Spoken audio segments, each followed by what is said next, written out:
Vitajte. Určite ste v posledné dni zaregistrovali, že slovenský kataster bol hacknutý a nie je možné predávať, kupovať či vybaviť si hypotéku na vaše nové bývanie.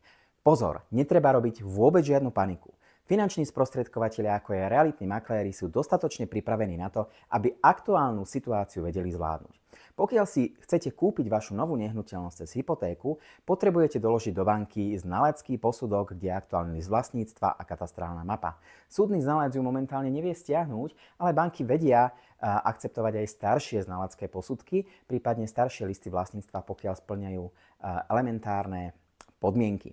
Takto banka schváli hypotéku a následne po podpise úverovej zmluvy máte na to 6 mesiacov, aby ste doložili na kataster návrh na vklad záložného práva a kataster ho potvrdil. Takisto realitné kancelárie aktuálne nepodpisujú s klientmi tzv. Riadne kúpno-predajné zmluvy, ale zmluvy o budúcich kúpnych zmluvách.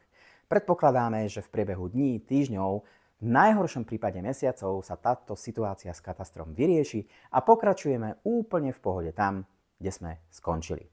Ak máte viac otázok, neváhajte a kontaktujte ma, alebo vás aj naďalej pozývam sledovať náš realitný videoblog Domové líbezný a súčasne naše finančné fintipy.